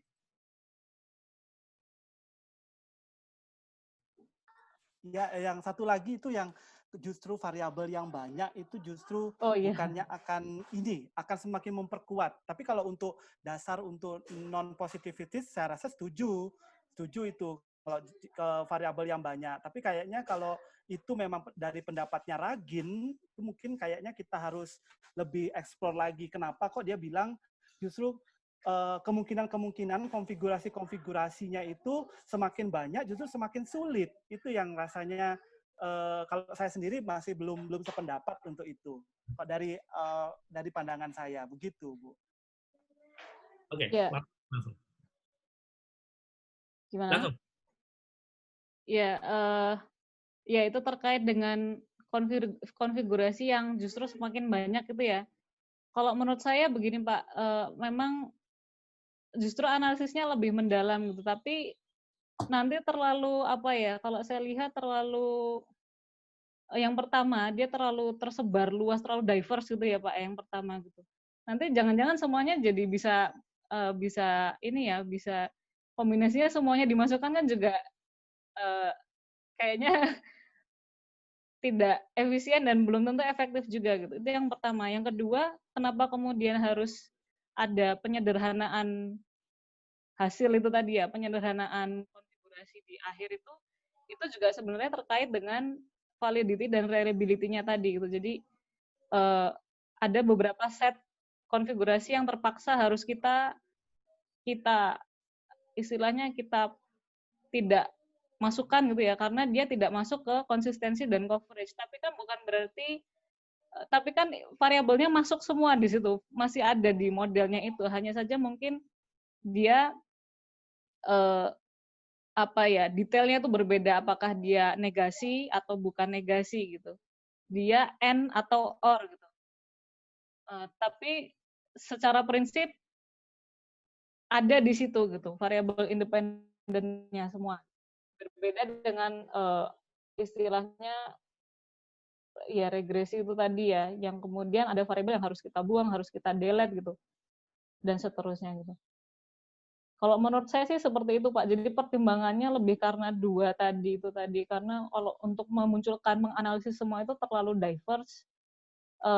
Dan yang kedua terkait juga dengan ini reliable dan valid enggak. Karena bahkan di pendekatan yang non positivis pun kita tetap harus ada mekanisme validity dan reliability gitu. Jadi nggak bisa kita ngeran penelitian kualitatif asal begitu saja tanpa ada proses ya minimal misal face validity gitu. Jadi saya pikir lebih ke situ sih Pak dan Bapak Ibu sekalian. Baik, mungkin itu saja dulu Pak Gede. Mungkin saya coba biar bisa bervariasi diskusi kita. Saya masuk ke Slido. Di sini ada beberapa top highlight buat pertanyaan. Yang pertama dari Mbak Vena. Bisakah saya mengatakan jika KCA lebih sesuai untuk studi eksploratory yang hasilnya adalah sebuah preposisi? Mau langsung aja kali. Ya ini juga sebenarnya pertanyaan yang sama yang pernah saya terima ya. Kalau saya sih melihatnya bisa ya. Bisa justru saya malah mau bilang itu justru malah QCA ini sangat, kalau menurut saya sangat ideal untuk exploratory study gitu. Yang hasil akhirnya adalah sebuah preposisi. Tapi bukan berarti kemudian dia tidak bisa juga untuk studi yang explanatory gitu. Jadi kalau menurut saya, kenapa pertimbangan saya kemudian melihat ini bisa, karena itu tadi, karena dia tidak ada pakem yang harus pakem di awal gitu. Ini variabelnya itu modelnya harus kayak gini loh gitu. Variabelnya tuh ini, kemudian yang ini tuh nggak bisa variabelnya dimasukin gitu, karena dia tidak terbukti secara empiris dan seterusnya. Sementara kalau QCA kan tidak seperti itu, jadi dia bisa lebih eksploratif kalau menurut saya. Jadi bisa kalau menurut saya ya Mbak Vena dan Bang Afif. Oke, sip. Mungkin kalau misalnya ada pertanyaan, misalnya ada pertanyaan dari Mbak Vena dan kemudian dijawab oleh Mbak Lucy, atau mungkin ada Bapak Ibu lain yang berkenan untuk memberi pengayaan. Jika misalnya ada feedback dari Mbak Vena sendiri, mungkin bisa langsung ini ya, apakah melakukan raise hand atau seperti apa? Ya, melakukan raise hand lebih tepatnya, nggak ada alternatif lainnya, soalnya saya nggak terlalu mengikuti chat. Saya akan hanya fokus di Slido dan raise hand dari peserta. Sehingga kalau misalnya tidak ada raise hand, berarti saya anggap tidak ada feedback dari yang bersangkutan. Iya, mungkin untuk selanjutnya, saya sempat dapat masukan sedikit untuk nimbrung juga. Misalnya tadi bicara tentang positivis, kata Pak Gede Satya Utama. Mungkin kalau saya sendiri sebenarnya bacaan saya justru mengarahkan QCA ini lebih ke positivis sebenarnya. Ke positivis karena kita melihat basis dari positivis. Kalau kita bicara tentang mazhab kan bicara tentang bagaimana dia bicara tentang pandangan dunia. Kalau positivis kan itu melihat dunia ini sebagai sesuatu yang memiliki pola. Sehingga kita bisa melihat melakukan proyeksi, bisa melakukan prediksi. Nah, ketika kemudian QCA menggunakan pendekatan itu, bahwa ada pola yang bisa dilihat untuk kemudian kita membangun preposisi, sehingga kemudian positivis juga sebenarnya masuk. Tapi tentu kajiannya cukup kompleks kalau seperti itu. Bisa saja misalnya positivis, tapi yang agak masuk kemana gitu. Apakah interpretivis, critical social science, atau saya nggak tahu, saya nggak pernah pelajari, ada yang katanya radical liberalism yang katanya dia melepaskan dari belenggu teori. Ya, itu menarik juga kalau ada yang bisa sharing tentang itu. Mungkin justru masuk ke radikal itu juga ya, bisa. Ya, betul, bisa aja. Radical itu, liberalism itu tadi. Kalau nggak salah dari kelasnya Pak Hani dulu itu dapat. Oh. Oke, itu ya yang chat personal itu mungkin untuk chat personal saya nggak terlalu ngikutin. Bisa masuk di Slido lah untuk ininya. Selanjutnya saya ke Mbak Pinjung Nawangsari. Nah, menarik nih, dari mahasiswa S3 di UGM. Mungkin langsung ke pertanyaan duanya dulu. Untuk bisa menentukan hubungan konfigurasi N atau OR, dasarnya apakah apakah dari teori atau studi-studi empiris? Harus QCA atau sebelumnya? Gimana? Atau kalau misalnya Mbak Pinjung mau berkenan ngomong langsung gimana Mbak? Soalnya saya agak susah juga nih. Dasarnya apakah dari teori atau studi-studi empiris harus QCA sebelumnya? Oh, maksudnya harus menggunakan pendekatan yang sama kali ya? Studi empiris sebelumnya, ya maksudnya. Oh iya, oke. Langsung aja kali. Langsung tak jawab ya. Kalau yang saya lihat dari penelitian QCA yang sebelum, ya yang pernah saya baca gitu ya, itu tidak ada pakem harus QCA sih, harus QCA juga gitu. Dan tidak ada pakem harus dari studi empiris kah, apakah itu harus dari teori. Pada dasarnya kalau yang saya lihat itu dari penelitian sebelumnya itu semuanya bisa dipakai ya. Alurnya betul-betul seperti ya penelitian biasa gitu, regresi biasa gitu. Jadi saya pikir tidak wajib harus studi empiris dan harus QCA gitu. Cuma memang pertimbangan dan argumentasi and dan or-nya itu yang itu apa dibebankan langsung kepada peneliti masing-masing. Jadi apa ya? Kan kita tuh setiap peneliti punya kebebasan ya. Punya kebebasan untuk menginterpretasikan, kebebasan untuk menggunakan teori gitu, kebebasan untuk menjelaskan argumentasi kita apa gitu. Jadi saya pikir nggak masalah gitu selama bisa diargumentasikan, itu ada ada penjelasan yang clear gitu. Kenapa kemudian itu konfigurasinya N, kenapa itu OR? Saya pikir bisa gitu. Kalau ini ya. Halo. Ya, ada lagi? Udah itu. Itu berdasarkan yang saya ini ya Bu Pinjung ya, yang penelitian artikel-artikel QCA yang pernah saya baca ya. Saya nggak tahu apakah di luar sana tapi tidak disebutkan secara eksplisit itu harus seperti ini, teorinya itu harus gitu. Kalau dari konsep Ragin yang saya baca dan pengembangan selanjutnya itu nggak ada penyebutan teorinya harus kayak gini. Mungkin itu juga ya yang tadi dijelaskan. Kalau ini agak fleksibel sebenarnya QCA ini. Jadi ya sumbernya mana-mana aja. Yang penting logik, yang penting masuk. Selanjutnya, nah ini bagus nih. Bagaimana tingkat keakuratan hasil dari QCA? Bagaimana dan kalau kita bicara tentang tingkat keakuratan, bagaimana meningkatkan keakuratan tersebut? Nah, gimana? Saya juga nggak ngerti. Ya, akuratnya ini sebenarnya balik lagi juga ke tadi pertanyaan Pak Igede. Akurat ini maksudnya tuh definisinya bisa berbeda ya antara pendekatan satu dengan pendekatan lain, dengan metode satu dengan metode lain, analisis satu dengan analisis lain. Kalau akuratnya itu ya dari itu tadi konsistensi dan coverage-nya tuh tadi gitu.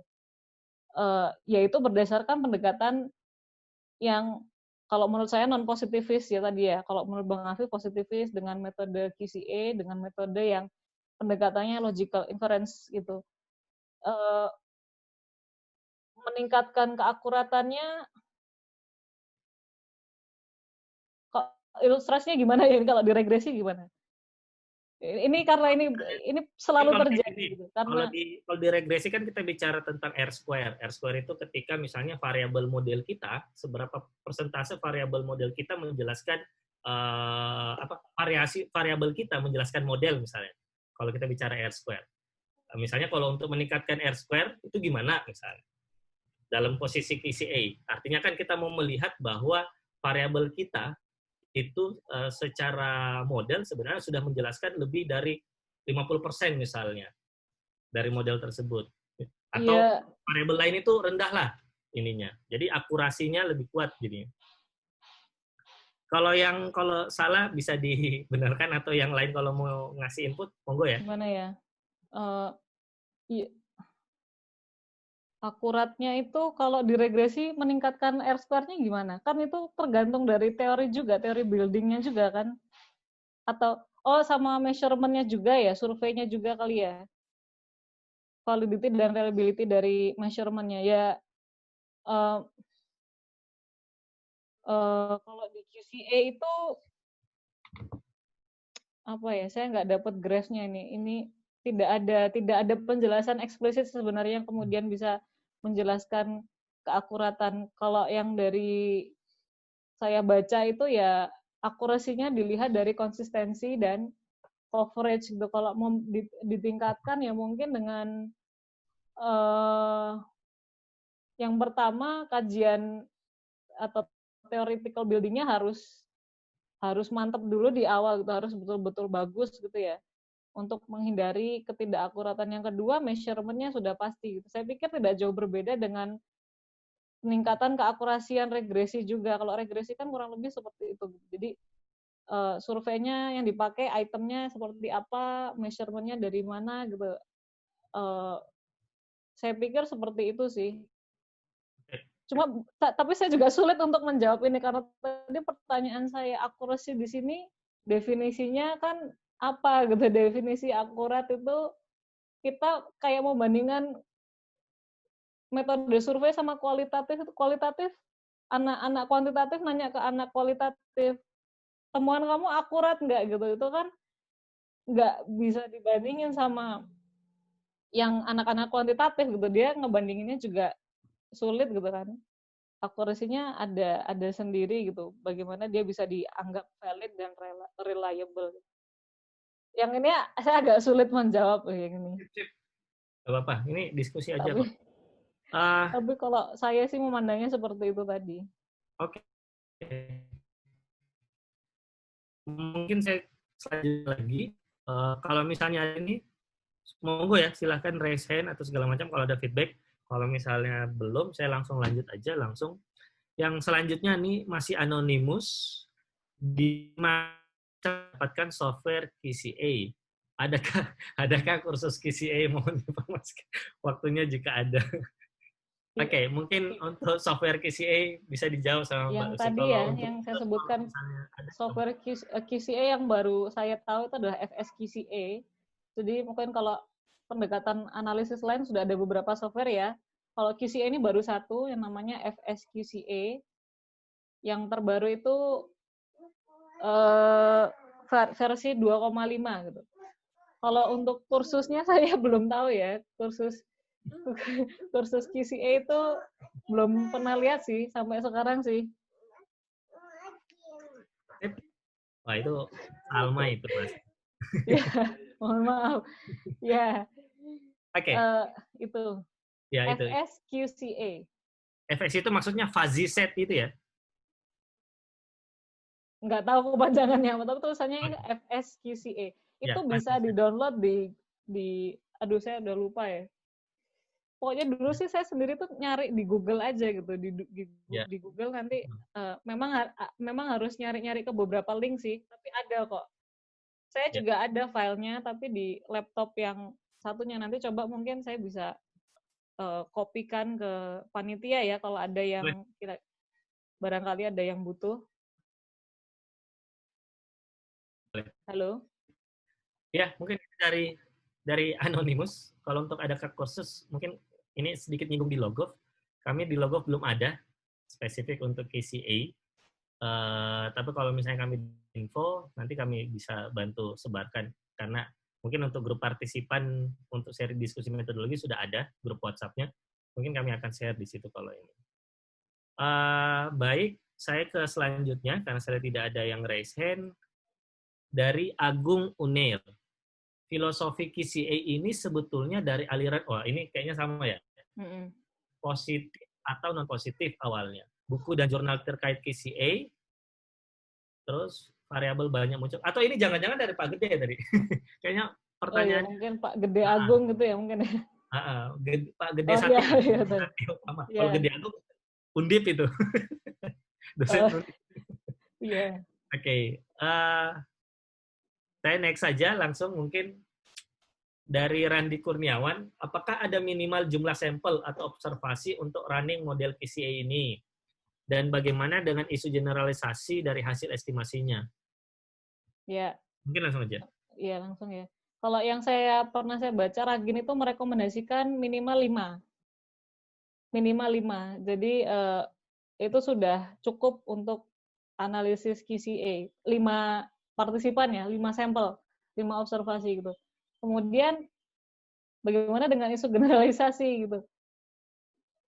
Ya, ini tidak yang saya sebutkan tadi di awal ya, ini tadi kekurangannya QCA itu adalah bukan sample to population, jadi dan pendekatannya memang bukan probability statistik, jadi memang agak sulit untuk digeneralisir gitu, tidak ideal untuk menggunakan ini menggunakan QCA untuk generalisasi dari estimasi atau dari modelnya. Jadi seperti itu jawabannya. Hmm. Oh. Ya, kan tidak semua penelitian harus digeneralisir ya. Kecuali Anda peneliti yang sangat positifis gitu. Ya, ini mungkin akan jadi masalah, tapi kalau tergantung kan metode itu sangat menyesuaikan tujuan dan pertanyaan penelitian gitu. Saya pikir seperti itu. Tapi kalau ditanya bisa digeneralisir nggak? Kalau saya sih menyarankan tidak untuk itu ya, tidak untuk fungsi generalisir. Oh, artinya dia cuma menjelaskan sampelnya saja ya, kalau misalnya terbangun Iya, preposisi. iya.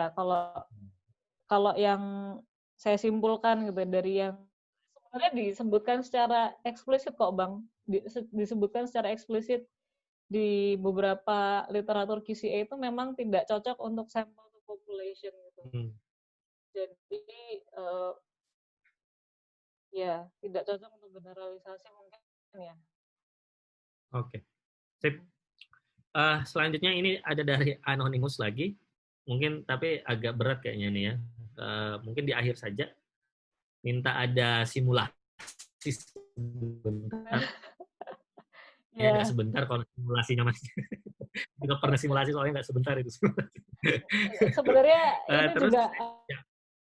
saya nggak ada softwarenya, nggak di laptop yang ini, jadi di laptop satunya nanti mungkin Okay. ada simulasi yang tadi saya kasih tadi, simulasi yang bisa saya tunjukkan hanya contoh ini aja, contoh apa itu loh tadi namanya yang set itu loh, menentukan set di awal itu, kalibrasi itu aja sih. Itu pun manual pakai Excel, jadi bukan pakai softwarenya. Oke, sip. Jadi mungkin ya, Mas Anonimus. kurang bisa ya nih Bapak atau Ibu nih. Iya. Oke, saya ke Mbak Pinjung lagi. Ini pertanyaan pertama malah. QCA ini menggunakan data kuantitatif kah? Kualitatifnya ada pada hasil interpretasi atau gimana? Saya semula mengira datanya pun kualitatif. Nah, enggak. Ya, balik lagi ke tadi, saya sempat bilang ya, jadi bentuk raw datanya QCA ini kalau saya lihat itu bisa bebas, itu bisa survei, bisa kualitatif, bisa kuantitatif, juga itu nanti datanya kan akan di-convert ke bentuk set gitu. Nah, bentuk setnya ini yang nanti yang proses mentransform ke setnya ini yang kemudian agak teknis gitu ya, butuh technical knowledge sama butuh pendalaman teori yang mumpuni gitu. Jadi tapi kalau yang saya lihat memang lebih banyak data kuantitatif sih, Bu Pinjung sih. Saya belum lihat atau pernah ya. Saya kayaknya jarang lihat QCA yang raw datanya itu kualitatif. Jadi paling nggak minimal survei sih, survei ya dan tidak gitu, survei ya dan tidak, kemudian Likert scale, rasio itu yang saya lihat gitu. Tapi kualitatifnya ada di mana gitu? Kualitatifnya ada di, ini juga pertanyaan yang ini ya. Saya mengingatkan kembali lagi gitu. Jadi QCA ini sebenarnya bukan kemudian kombinasi antara kualitatif dan kuantitatif gitu. Kalau ditanya kualitatifnya ada pada di mana, ada di mananya, mungkin kalau yang bisa kita lihat ya dari tadi, dari proses awal sampai akhir, kualitatifnya itu ada di yang pertama kebebasan pendalaman penentuan dan pendalaman studi kasusnya tuh tadi, case kan dia kan pendekatannya case ya, case dan juga dia pendekatannya di satu sisi case based, tapi di sisi lain juga variable based gitu. Nah, case based ini kan umumnya di kualitatif, tapi bukan berarti ini kualitatif gitu ya. Umumnya kayak misalnya kita tadi cari negara yang demonya tinggi gitu. Oh, di Meksiko gitu, di ini gitu. Kenapa mereka demonya tinggi? Itu kan sebenarnya case based gitu. Nah, kemudian tapi juga di sisi lain QCA menggunakan pendekatan variable based juga gitu. Dengan apa? Dengan yaitu tadi ada conditions-nya, conditions atau variable independent-nya. Oh, conditions-nya itu di kasus Argentina itu seperti ini loh conditions-nya. Variable independent-nya, ya istilahnya variable independent saya berulang kali ini sebenarnya keliru ya untuk terus membandingkan QCA dengan regresi gitu. Tapi itu yang bisa saya berikan untuk memberikan ilustrasi ini tuh seperti apa gitu. Sebenarnya kurang tepat juga gitu untuk selalu membandingkan ini dengan regresi gitu. Ya kualitatifnya ada pada awal kalau menurut saya ya melihatnya ya pendalaman case-nya itu tadi.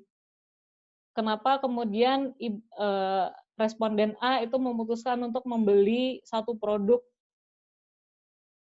Nah ini apakah muncul juga gitu faktornya di responden yang kedua atau di sampel yang kedua? Ini kan case by case gitu. Tapi kemudian mau di variabel oriented kan juga gitu. Jadi saya pikir kualitatifnya ada di awal ya, di bagian awal. Kalau mau disamakan atau mau dibandingkan dengan kualitatif dan kuantitatif itu. Kalau di akhir saya pikir tidak ya. Jadi justru malah ada di awalnya. Halo? Kurang lebih seperti itu. Lancar. Sip. Oke, tidak ada raise hand, saya lanjut lagi. Anonymous, hanya ingin mengonfirmasi. Tadi dijelaskan bahwa QCA bisa untuk berbagai jenis data. Artinya tidak hanya pada penelitian keperilakuan, tapi juga penelitian keuangan kan? Gimana? Misalnya kita mau uji saham segala macam sebagai spesifik orang tajir misalnya kan? Ya, apa ya? Saya pikir tidak semua ya. Kalau keuangan itu kan kadang-kadang ada yang longitudinal itu. Kalau longitudinal saya pikir nggak bisa itu dianalisis dengan QCA gitu. Mungkin kalau keuangan ya keperilakuan ya, aspek-aspek yang maksudnya begini, datanya, bentuk datanya itu bisa jadi angka gitu, bisa jadi rasio, bisa jadi survei, bisa jadi Likert scale gitu. Tapi bisa nggak dengan menggunakan QCA meneliti isu keuangan gitu? Gimana ya? Bisa nggak? Saya pikir tidak selalu ya, mungkin di beberapa kasus bisa gitu. Di beberapa topik dan variabel tertentu bisa, tapi tidak semua gitu. Contohnya misal yang itu tadi, kalau mau mengkaji longitudinal, ya nggak bisa gitu, financial longitudinal. Dan kemudian apalagi yang tidak bisa keuangan itu. Tapi kalau berarti data cross section meskipun variasi, misalnya data rasio, saham segala macam bisa ya? Nah, raw datanya ya. Bisa. Harusnya sih bisa ya. Yeah. Harusnya bisa gitu. Kalau cross section bisa. Cross section bisa. Atau ini enggak kira-kira misalnya saya ngembangin aja dari pertanyaan ini biar clear kali. Misalnya kalau kita bicara tentang keuangan itu misalnya kita mau lihat harga saham dengan kinerja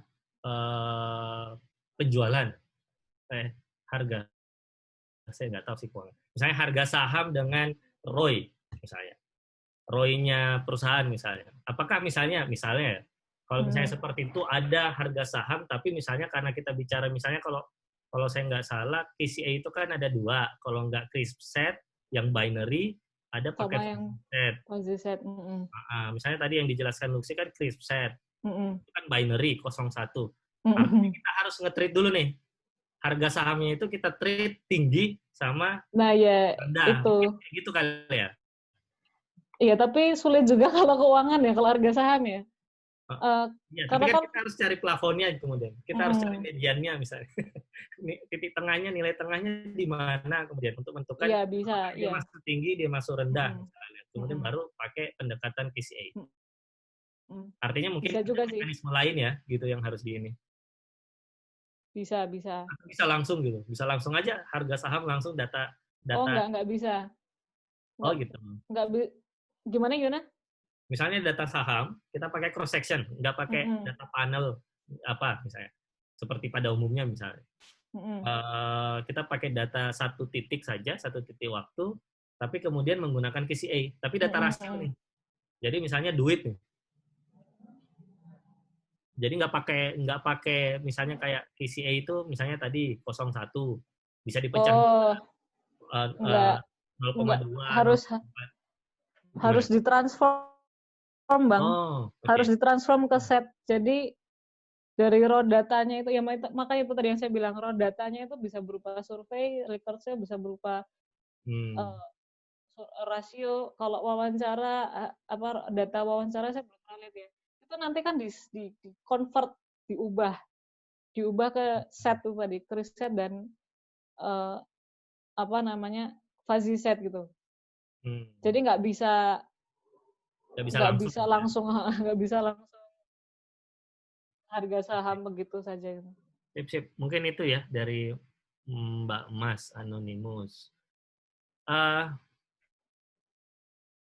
Nggak tahu ini orang yang sama atau gimana. Berarti KCA tidak ada model baku ya? Hanya set data yang kita duga berpengaruh dalam konfigurasi. Sorry, TTT ini apa ya? Iya, saya nggak tahu. TTT ini saya agak... Berarti KCA tidak ada model baku, hanya set data yang kita duga berpengaruh. Iya. Ya dugaan kan itu juga sebenarnya bagian dari model ya sebenarnya kalau menurut saya. Kan sama kayak kita berhipotesis, ini menduga modelnya kayaknya menduga variabelnya ini dan ini gitu. Bedanya kan kalau di kuantitatif pendekatan positivis itu harus kita confirm kembali dengan teori yang sudah ada, teori yang sudah firm gitu. Jadi tidak ada model baku ya bisa dibilang seperti itu gitu. Tapi dugaan-dugaan kita itu kan juga sebenarnya, tapi bukan berarti kemudian tidak dikonfirm ya, tidak dikonfirm dengan penelitian sebelumnya gitu. Jadi tetap butuh konfirmasi itu, tapi tidak serigid kuantitatif ya. Halo. Jadi mungkin lebih kayak gitu sih. Sip. Oke. Itu dari Mas Mbak Anonymous. Sekali lagi saya kalau misalnya ada yang mau tanya langsung, monggo ya Bapak Ibu, atau mau ngasih input, malah kami mungkin di sini berdua sini butuh masukan juga nih, tambahan pengayaan. Misalnya kalau kita bicara tentang metodologi, spesifik KCA, mungkin ada pengalaman Bapak Ibu yang lain, jangan ditutupin ya Bapak Ibu, di-share lah. Dari Mas Bibin, masalah dan halangan apa yang biasa dihadapi saat melakukan KCA dalam praktiknya? Hal apa yang perlu diperhatikan dalam praktik KCA? Praktik ini mungkin dalam melakukan analisis kali. Iya. Ya, oke. Ya, analisis dan juga sebenarnya selain analisis itu adalah mindset-nya juga itu memang jadi sempat dulu pas ketika saya pertama kali baca tentang topik KCA ini memang agak sulit gitu, karena kan selama ini dirongrong dengan regresi, dirongrong dengan statistical regression gitu, udah kayak terserap di alam bawah sadar kita gitu. Jadi kita memahami, saya mempelajari KCA itu kayak sulit gitu loh, ngebanding-bandingin terus sama regresi, padahal ini kan pendekatan yang berbeda gitu. Jadi itu masalah dan hambatan yang pertama itu. Memang harus ketika belajar metode baru, pendekatan baru seperti ini, tidak hanya metode ya, tapi pendekatannya, paradigmnya tuh sudah berbeda, itu memang harus di-unlearn dulu yang kita pelajari, yang sudah kita pelajari itu memang bagusnya disimpan dulu gitu ya, supaya tidak mengganggu proses pembelajaran yang baru gitu. Jadi kayak gitu sih. Kalau teknisnya yang sulit itu kalau saya tuh merasa kesulitan itu di awal menentukan bukan menentukan apa ya, mengkaji teorinya itu, mengkaji teori, menentukan itu kenapa kombinasinya seperti itu, kenapa variabelnya itu, kenapa bentuk preposisinya seperti itu gitu. Itu kan seperti ya mempelajari hal yang betul-betul baru gitu ya, yang sebelumnya kita regresi kayak gini gitu, tapi kalau ini agak sedikit berbeda gitu. Jadi saya pikir seperti itu. Kalau di teknis datanya, analisis data, analisis hasil, itu kalau menurut saya justru agak lebih mudah kalau QCA daripada regresi dari statistical probability gitu. Teknisnya agak lebih mudah sih, sederhana juga gitu, tidak sesulit regresi dan probability. Kalau menurut saya itu sih dua halangan utama sih yang saya temui ketika run data pakai QCA. Oke. Oke, Mas Bibin nggak nge-raise, saya lanjut dari Mas Ignatius Aryono, beliau dosen Sanata Dharma, Lux. Di internet ada FSA versi 3.0 dan update-nya versi 3.1b, tapi harus menginstal dulu Microsoft Visual Studio. Apakah versi terdahulu juga perlu install Visual Studio? Oh, dulu enggak ya, saya enggak pakai install Visual Studio. Saya agak lupa itu versi yang saya punya nomor berapa, nanti coba saya tekan dan saya kopikan kalau perlu, kalau bisa ya. Tapi saya dulu sih enggak install Visual Studio sih. Mungkin itu iklan kali Pak. Iklan atau apa ya, tambahan-tambahan gitu. Terima kasih juga Pak Mas Ignatius udah ngasih informasi ada versi 3.0-nya. Saya lanjut ke Arif. Arif BI. Buluk sih, pertanyaan penelitian seperti apa yang cocok untuk KCA? Boleh kasih contoh nggak? Mungkin yang spesifik di Bank Indonesia ya, Arif? Pertanyaan spesifik, aduh ya. Bebas ya, Mas Arif ya. Terserah gitu. Jadi maksudnya begini, bahkan nggak ada pertanyaan pun bisa gitu, tapi bentuk ya variabel aja. Jadi misalnya kalau di BI itu apa ya? Misalnya literasi keuangan gitu ya. Kita mau mengukur literasi keuangan gitu. Kalau kita mau pakai pendekatan positivis, itu kan dia harus ada apa ya, measurement yang udah tandem gitu ya, udah pakem gitu, udah bagus gitu. Mau pakai pengukuran mereka itu boleh gitu, tapi juga kalau misalnya kita punya kebebasan sendiri, berdasarkan pemahaman saya, menurut literatur ini ngukur literasi keuangan itu cukup pakai ini nih, misal satu pertanyaan apa gitu, atau mungkin pertanyaannya apa ya, misalnya literasi keuangan, misal dilihat dari contohnya misal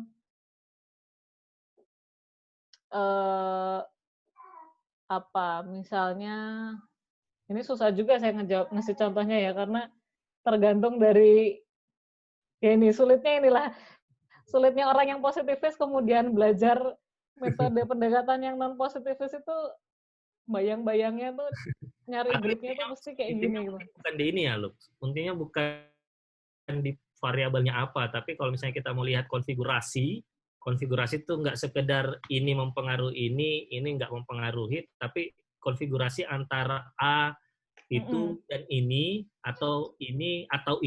Nah, kalau kita mau bicara konfigurasi, itu mungkin di situ ya spesifiknya pertanyaan penelitian seperti apa. Misalnya kayak saya dulu waktu sempat sempat mengkaji KCA karena salah satu paper yang saya mau angkat itu bicara tentang konfigurasi kebijakan apa yang bisa mendorong pembentukan startup misalnya. Misalnya itu, jadi fokus ke konfigurasinya justru kali ya. Mungkin seperti itu kali ya. Iya bisa sih. Bisa. Iya. Saya pikir seperti lebih ke situ ya. Ya, kalau tipe pertanyaan penelitiannya kayaknya nggak ada standarnya sih, nggak ada pakem-pakemnya. Nggak harus, kalau kita kan di regresi kan kita bikin survei kan harus betul-betul ada validity di situ kan ya. Kuesioner yang kita pakai itu harus betul-betul valid, harus betul-betul sudah bagus lah ya. Sudah bisa dipakai buat ngukur. Kalau ini saya pikir nggak kayak gitu sih. Sip. Bebas sih. Itu ya Rif, kalau ini resign aja. Konfigurasi Rif. Jadi kalau mau bikin konfigurasi kebijakan di Bank Indonesia, tapi nggak boleh digeneralisir Rif. Jadi jangan pakai di Bank Indonesia, nanti kita jangan lupa ya. Jangan lupa KCA tidak cocok ya untuk generalisasi. Jadi itu kita bisa lupa. Untuk kebijakan di BI jangan Rif, nanti kita krismon Rif. Oke, selanjutnya dari Mas Bibin lagi. Gimana kalau skala semantik? Bisa nggak? Skala semantik ini yang ini, loh, yang Mas Bibin dibenerin ya kalau saya salah. Mas semantik ini yang misalnya ekstrim kiri, ekstrim kanan. Misalnya marah. Jadi dia di tengah itu 0 itu misalnya biasanya kalau nggak salah minus 9 misalnya sampai 9. 0 itu berarti titik saya tenang misalnya. Minus 9 itu misalnya taruhlah saya marah. 9 itu saya senang banget. Itu kalau nggak salah semantik. Kecuali Mas Bibin ada ini lain, penjelasan lain. Bisa ya. Bisa. Maksudnya lagi-lagi kan nanti semua raw data Bapak Ibu atau peneliti KCA itu kan nanti di convert ke setnya KCA, ke fuzzy dan atau ke crisp set itu. Nah, tantangannya itu di convertnya itu. Jadi kalau pencarian data, raw datanya itu cenderung lebih bebas kalau menurut saya gitu. Mau pakai wawancara, mau pakai kajian secondary data kah, mau pakai rasio kah, mau pakai survei, skala semantik, skala ini itu bebas. Tapi nanti proses convertnya itu nanti harus sulit gitu. Oke. Harus hati-hati gitu karena yang nentuin itu batasnya termasuk in dan out itu kan kita gitu, penelitinya itu sendiri. Jadi nggak ada pakemnya, nggak ada. Iya Pak, bahkan bukan berarti kemudian misal kita ada data range dari 0 sampai 10 gitu ya. Bukan berarti kemudian titik tengahnya yang kita ambil itu adalah 5, itu tidak selalu gitu. Itu tergantung dari kemudian yang dari 0 sampai 5 itu adalah out, kemudian 6 sampai 10 itu in, itu juga tidak selalu seperti itu. Jadi itu yang proses yang sulitnya di situ nanti. Oke. Ini ada pertanyaan, ini kayaknya bukan pertanyaan sih. Menarik sekali KCA ini, baca-baca ternyata di Stata juga bisa ya. Saya malah belum coba tuh di Stata. Saya juga. Bisa ya? Iya, saya juga nggak bisa Stata sih. Kalau di Nomok yang bisa Stata, ada satu Mas Randi. Itu yang bisa Stata. Iya, ini menarik memang KCA. Sip. Oke, mungkin ini pertanyaan terakhir, dan tidak ada yang raise hand. Mungkin bisa dikasih semacam penutup loh sebelum saya tutup. Ya. KCA ini. Udah keringetan banget ya, udah panas banget. Bentar, saya buka dulu jendelanya sampai berminyak wajahnya. Penutupnya apa ya? Ya mungkin ini lebih general aja sih, lebih bukan spesifik ke KCA gitu. Mungkin penutupnya penting bagi seorang peneliti untuk mengeksplorasi metode-metode dan pendekatan yang bisa dipakai gitu, karena apalagi kalau di sini bapak-bapak, ibu-ibu juga ada yang dosen gitu ya. Kalau bisa jangan sampai terlalu mengekang mahasiswanya untuk ke satu metode tertentu hanya karena hanya satu metode dan pendekatan tertentu hanya karena ya itulah yang dipakai sama orang-orang gitu. Orang-orang pakai regresi semua. Analisis satu pengaruh semua gitu. Ini juga saya pikir sudah sering dikritik ya oleh banyak guru besar di perguruan tinggi gitu. Sampai ada yang bilang guru besar terutama di Wali Songo ini, saya tuh sampai bosan gitu lihat penelitian mahasiswa skripsi itu pengaruh semua gitu. Jadi mungkin inilah saatnya kita untuk memperkaya pendekatan dan metodologi penelitian kita, dan ini saya berterima kasih juga untuk Log of Syllabus yang mau menginisiasi ya, salah satu yang mau menginisiasi proses ini gitu. Jadi mudah-mudahan ya bermanfaat. Ini bukan final ya, diskusi ini bukan final, jadi ini hanya pembuka saja.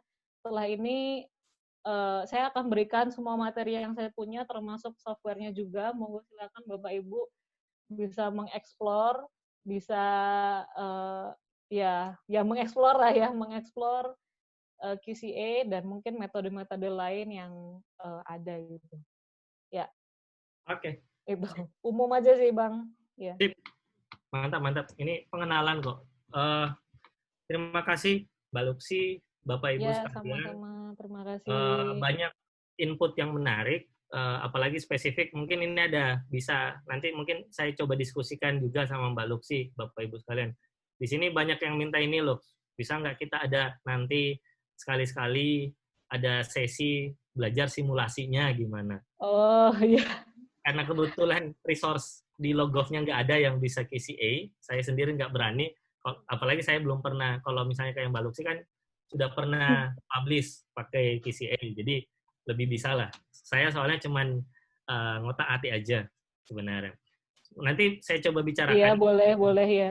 Tapi nanti saya belajar dulu ya. Saya belajar lagi. Soalnya udah agak ancient, knowledge-nya udah 2016 nih, harus diperbaharui lagi. Ya, berarti sudah dapat konfirmasi Bapak Ibu. Oke. Ya, saya highlight sedikit saja, menarik kalau kita bicara tentang QCA, karena poin utamanya dari Mbak Luksi, memang itu yang banyak didiskusikan di kampus sekarang.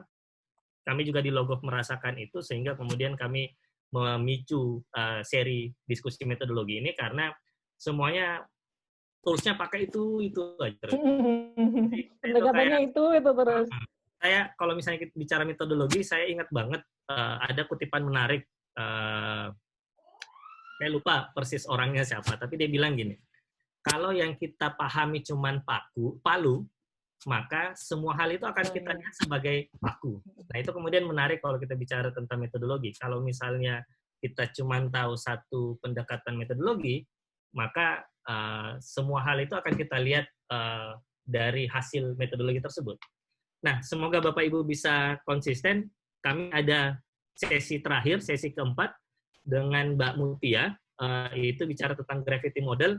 Semoga Bapak Ibu bisa terlibat atau misalnya join di diskusinya. Sekali lagi, kami berharap ini sifatnya diskusi lepas, sehingga narasumber itu sifatnya fasilitator sebenarnya. Kita kemudian bisa lebih banyak berinteraksi, membagi ilmu di kampus kita masing-masing. Karena katanya ilmu itu kalau misalnya semakin dibagi, semakin kaya Bapak Ibu.